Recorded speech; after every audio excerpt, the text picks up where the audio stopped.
പെടുന്ന റോസകൾ ഏതൊക്കെയാണെന്നുള്ളത് നമുക്ക് നോക്കാം. വീഡിയോ ഇടുന്നുണ്ട്, ഒരുപാട് ഓർഡർ വരുന്നുണ്ട്. അപ്പം നമ്മൾ ഓർഡർ എടുത്തിട്ട് 2 ആഴ്ചക്കകമേ നമുക്ക് കൊറിയർ ചെയ്ത് തരാൻ പറ്റത്തുള്ളൂ. നമ്മൾ 2 ആഴ്ചയെന്ന് അങ്ങ് പറയുന്നെങ്കിലും നമ്മൾ എത്രയും പെട്ടെന്ന് ചെയ്ത്. ഓർക്കിഡ് റോസ ഈ കോംബോയിലെ ഒന്നാമത്തെ റോസ. ഓർക്കിഡ് റോസ നല്ല ഹെൽത്തിയായ പ്ലാന്റുകൾ തന്നെ, വലിയ പ്ലാന്റുകളും സെയിലിനായിട്ടുണ്ട്. ഇപ്പോൾ ഇരിക്കുന്നത് ഈ ഓർക്കിഡ് റോസായ നല്ല അടിപൊളി പ്ലാന്റുകളാണ്.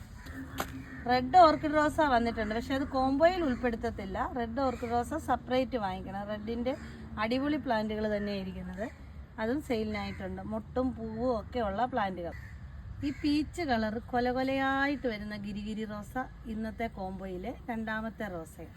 നല്ല പ്ലാന്റ്, ഒരുപാട് പൂക്കളുണ്ടാകും, കെയർ ചെയ്യാൻ വലിയ പാടില്ലാത്തൊരു റോസയാണ്. കുഞ്ഞു ഇലകളോട് കൂടിയ ഒരുപാട് പൂക്കളായിട്ട് വരുന്ന ഒരു റോസയാണ്.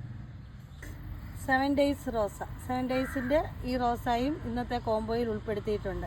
ഒരുപാട് പൂക്കൾ കൊലകൊലയായിട്ടുണ്ടാകുന്ന ടൈഗർ റോസായുടെ മിനിയേച്ചർ, ഇതും ഇന്നത്തെ കോംബോയിൽ ഉൾപ്പെടുത്തിയിട്ടുണ്ട്.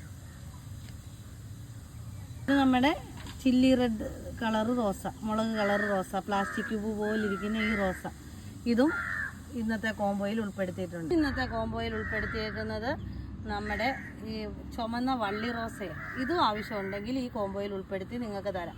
ഇതിനകത്ത് കോംബോയിൽ ഉൾപ്പെടുത്താത്ത ഒരു റോസ എന്ന് പറഞ്ഞാൽ അത് ഓർക്കിഡ് റോസ റെഡാണ്. ബാക്കി 4 റോസ 500 രൂപയ്ക്കാണ് നിങ്ങൾക്ക് തരുന്നത്. 4 റോസ